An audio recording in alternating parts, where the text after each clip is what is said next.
Bonjour à tous, je me présente, je suis Aïcha Bonsas, professeure de français au collège Halim Essediya de l'Académie régionale d'éducation et de formation Layoun Saqi al-Hamra.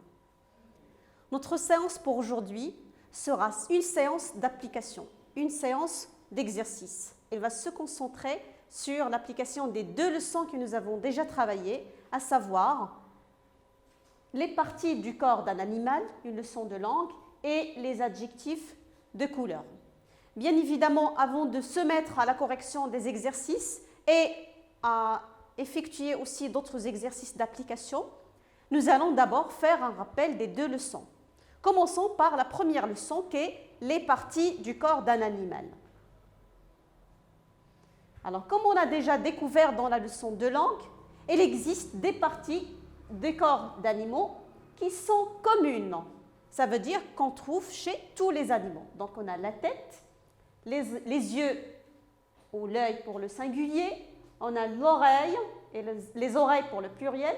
Donc, tu dois faire attention au fur et à mesure pour mémoriser l'orthographe de ces mots. On a le cou, le dos, qui s'écrit avec un S à la fin, les pattes, et faites attention aussi pour l'orthographe de pattes, ça ne porte pas un accent circonflexe comme pour son homophone, pâtes, qui veut dire des pâtes, des spaghettis, des macaronis, etc. Donc, la poitrine et on a le ventre. Ensuite, nous avons découvert les parties du corps qui sont spécifiques pour chaque catégorie. Par exemple, pour les oiseaux, tous les oiseaux ont des ailes. Bien qu'il y en a des oiseaux qui volent et d'autres qui ne parviennent pas à voler, comme les coqs, les poules, etc. Ils ont des plumes qui couvrent leur peau. Donc l'ensemble des plumes, ça signifie ou ça veut dire plumage. Il y a aussi le bec, il s'en sert pour picorer les graines. Il y a la crête qu'on trouve sur la tête, comme une couronne sur la tête des volailles, et les barbillons. Ensuite, pour le chat, ainsi que pour le tigre, le puma, le lion, et pour la plupart aussi des félins, ils ont des moustaches, un pelage, un museau. Ils ont le flanc, ce sont les côtes, on dit alors flanc droit et flanc gauche. Ils ont une truffe et des griffes. Un autre exemple, la chèvre, comme pour la vache, le mouton, le cheval, etc. On a un pelage. Et pour le mouton, on dit toison, c'est la laine. On a les sabots pour la chèvre et pour tout d'ailleurs. On a une barbiche, le flanc aussi. On a les cornes, une bosse pour un chameau. Il y en a un chameau qui a deux bosses et le dromadaire qui en a une seule. Et une crinière pour un cheval. Donc on découvre au long de son dos. On la découvre aussi chez le zèbre, oui. Bien. Donc, je vous propose de corriger ensemble l'exercice à la partie « Je m'entraîne » qui figure sur ton manuel, page 148. Alors, tu ferais mieux de prendre ton livre pour corriger en même temps que moi. Bien, la consigne, c'est de renommer chacune des parties du corps de ce chien. Donc, nous avons A. Ça correspond dans l'image à la tête. Oui, très bien.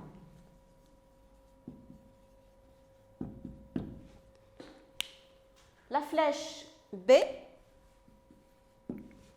montre les oreilles. Parfait.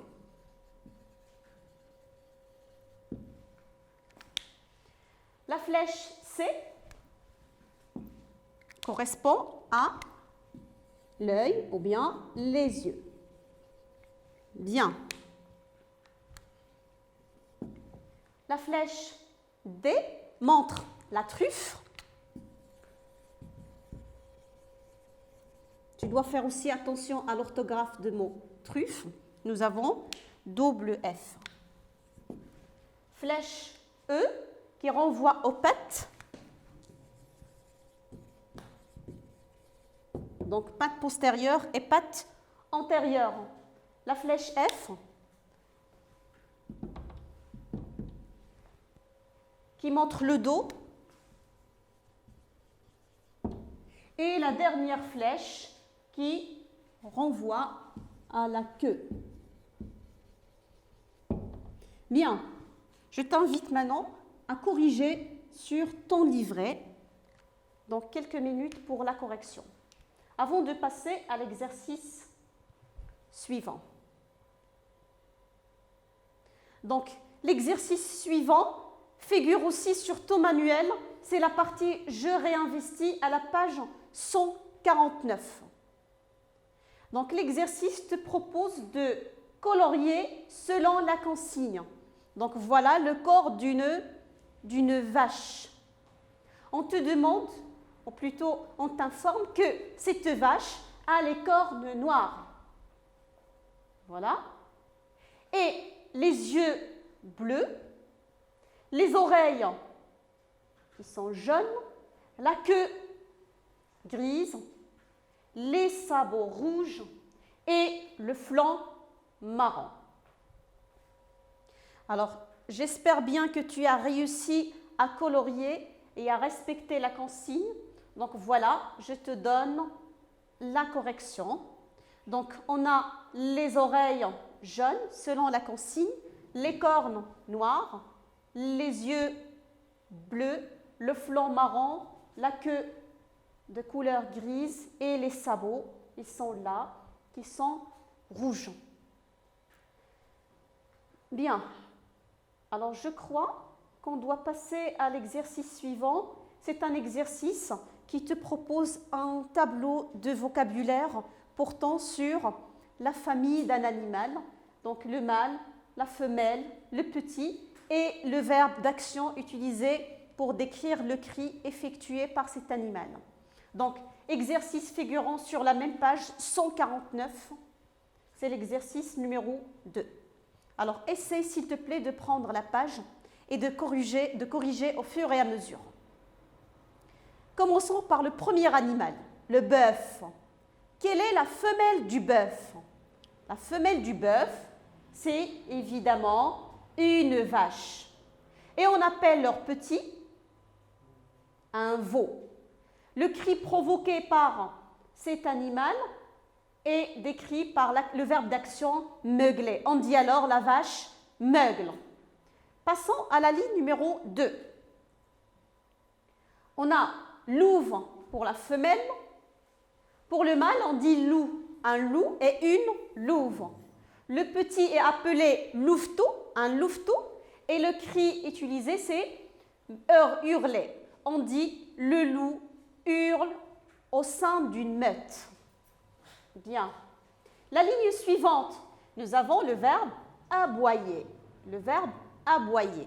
Donc, ce verbe est employé pour décrire le cri de quel animal? On dit par exemple, j'ai entendu des aboiements pendant toute la nuit dans la rue. Alors, qui peut bien aboyer dans la rue? C'est bien évidemment un chien. Donc, le chien pour le mâle, la chienne pour la femelle, le petit, on l'appelle chiou, et aboyer pour le verbe d'action décrivant le cri. Bien, passons à la ligne suivante, on a le lionceau. Le lionceau, c'est le petit d'un lion. Oui, et pour la femelle, on dit lionne. Le verbe utilisé pour le cri, c'est le verbe rugir. On dit un lion ou le lion rugit. Il n'y a rien de plus effrayant que le rugissement d'un lion. On en est tous d'accord. Donc, pour la ligne suivante, nous avons la brebis. C'est la femelle du mouton. Donc, ils donnent un agneau pour le petit.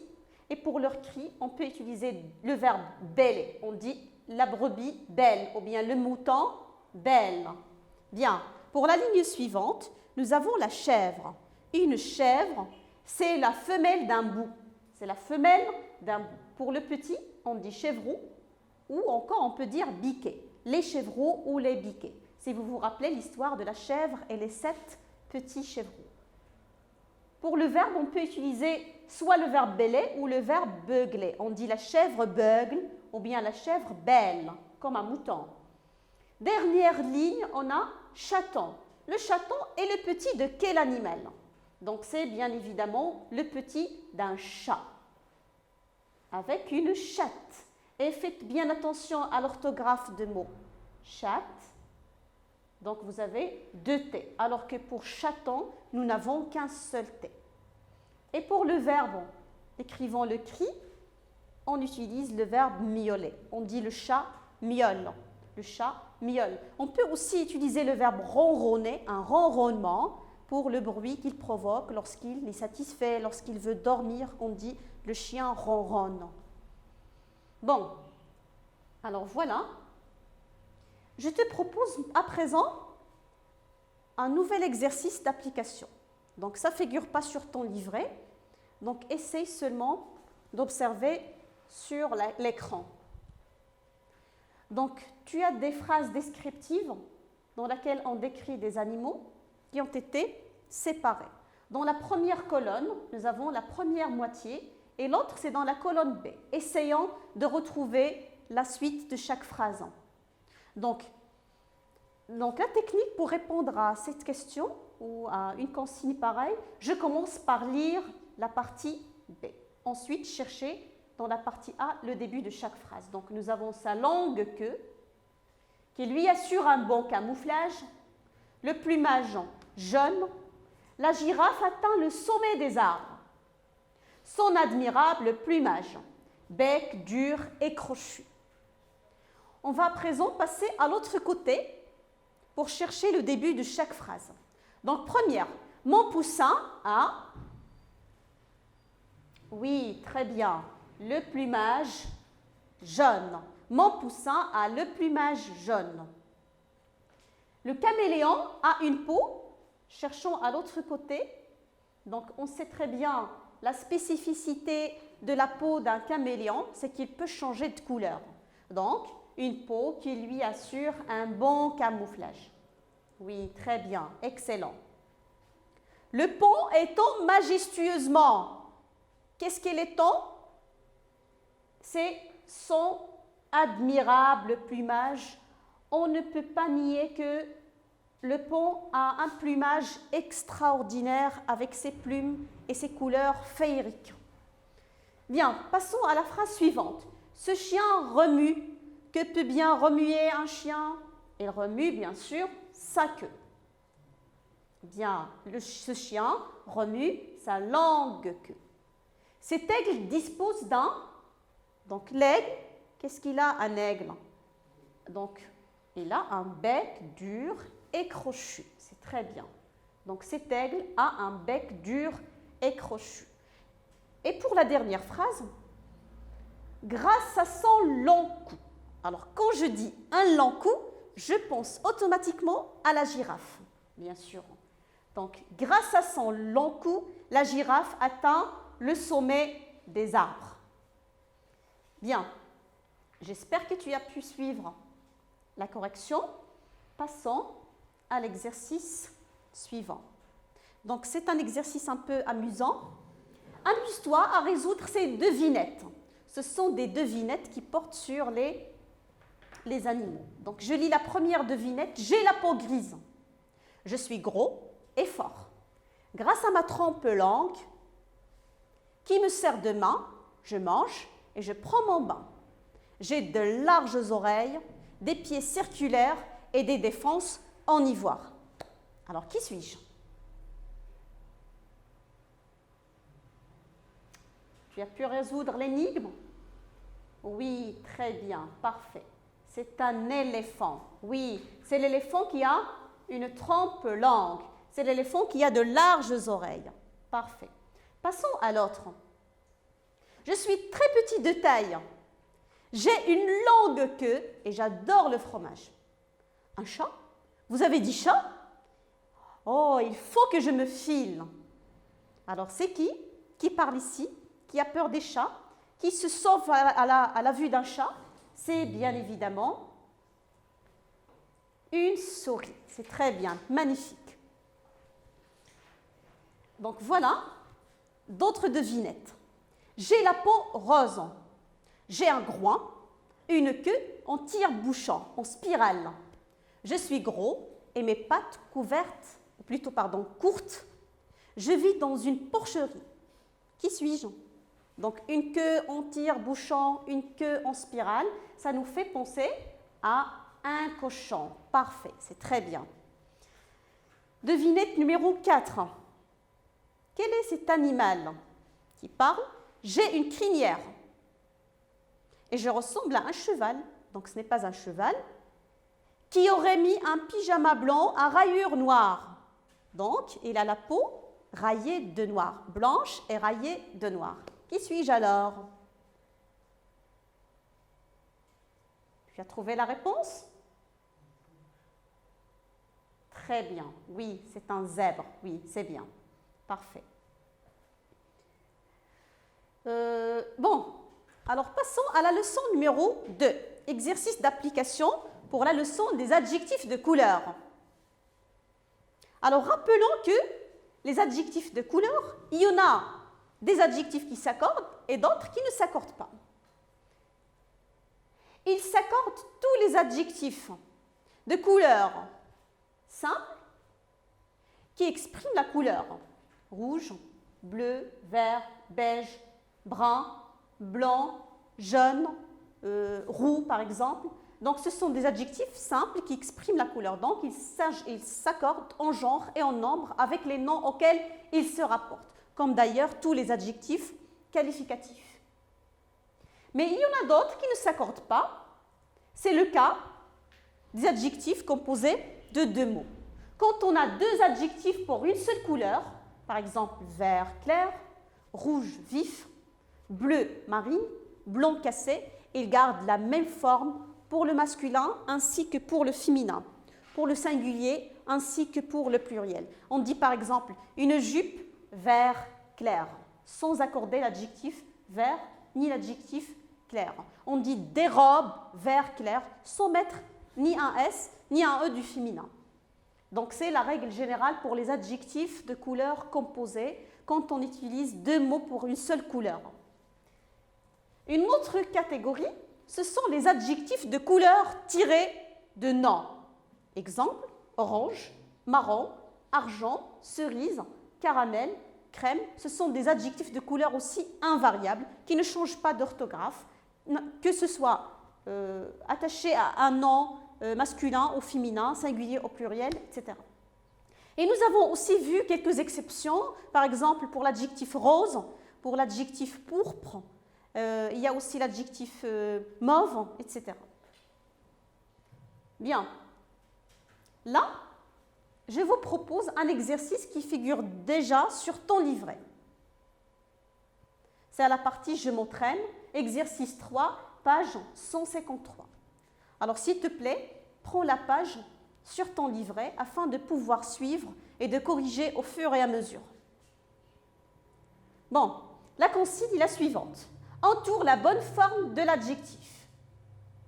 Donc, on va se référer bien sûr au nom ou au groupe nominaux caractérisés pour pouvoir choisir la forme correcte de l'adjectif. La chatte est. La chatte est. Vous avez gris, grise et grise avec un ES. La chatte, c'est bien sûr un nom féminin singulier. L'adjectif convenable étant grise. C'est très bien. Les chevaux de cette écurie sont bruns, brunes ou bruns. Donc, qu'est-ce qui est décrit dans la phrase? Donc, ce n'est pas l'écurie, bien sûr, ce sont les chevaux. Les chevaux, va-t-on dire brun ou brune avec un ES ou brun avec S, sachant que les chevaux, c'est un nom masculin pluriel. Donc, la bonne réponse, c'est brun. Très bien, bravo. Phrase suivante, la laine est. La laine est. Blanc, blanche, blanc ou blanche avec S à la fin. Donc, le mot décrit ici, c'est la laine. C'est un nom féminin singulier. Très bien. L'adjectif convenable alors ici, ça ne doit pas être blanc, bien sûr, parce que c'est masculin.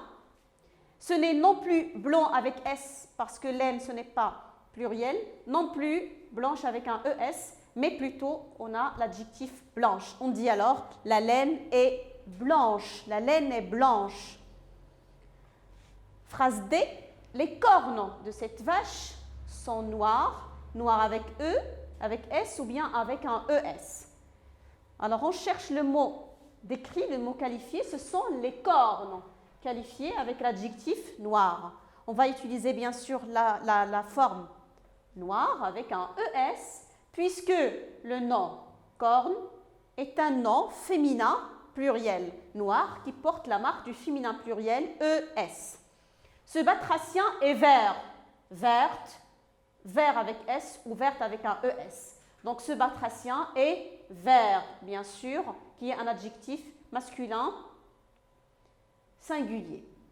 Un autre exercice dans lequel tu vas réutiliser les adjectifs de couleur. Ces adjectifs de couleur que tu as découverts pendant la séance de langue. Alors, premier corpus. Ce batracien est vert. Ce batracien est vert. Essaye d'utiliser le même adjectif vert avec les autres groupes ou pour qualifier les autres groupes nominaux. Donc, dans la première phrase, nous avons la grenouille et... Donc, qu'est-ce qu'on va dire? Comment va-t-on écrire l'adjectif vert? Alors, je vais porter la correction au tableau. J'écrirai uniquement l'adjectif faute de temps. Donc, je vais dire la grenouille est verte avec un E à la fin. Bien. Corpus suivant, les crapauds.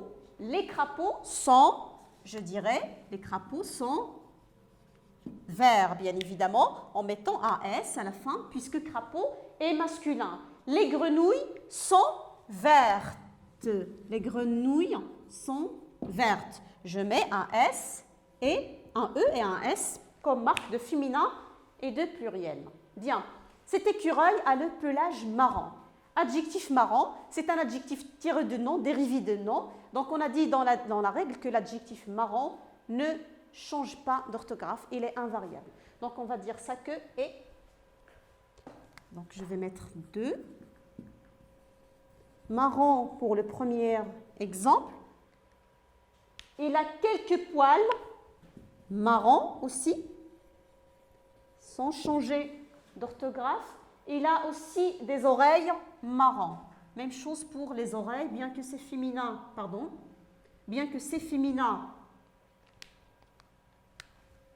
pluriel, je ne dois pas mettre un S parce que marron, c'est un adjectif invariable.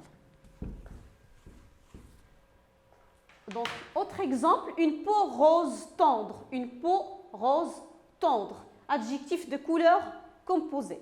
Donc, c'est un adjectif invariable, ce qui signifie qu'on va utiliser la même forme pour le féminin, le masculin ou le pluriel.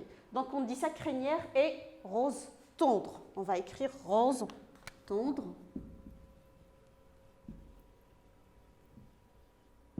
Donc, rose tendre pour tous les groupes nominaux. Les barbillons rose tendre et les crêtes rose tendre. Bien, dernier exercice. Une devinette. Devine lequel de ces oiseaux parle. Je n'aime pas la couleur bleue. Je n'aime pas la couleur bleue. Donc, bien sûr, ce n'est pas l'oiseau bleu qui est au milieu. J'ai un magnifique plumage qui n'a aucune plume marron. Donc, le marron, c'est là. Donc, ce n'est pas celui-là. Je suis très loin de l'oiseau vert. Donc, cherchons l'oiseau dont le plumage, la plupart du plumage est vert. Donc, c'est celui-là. Donc, ça ne doit pas être cet oiseau. Je suis, ou plutôt mon bec n'est pas jaune. Donc, lui, il a le bec rouge. L'autre a le bec jaune. Donc, ce n'est pas celui au bec jaune. Donc, l'oiseau qui parle, c'est bien évidemment celui dont le plumage est orange. Bon, alors c'est tout pour cette séance d'application. J'espère que ça a été utile pour toi et je te souhaite une bonne révision chez toi. Merci pour ton attention.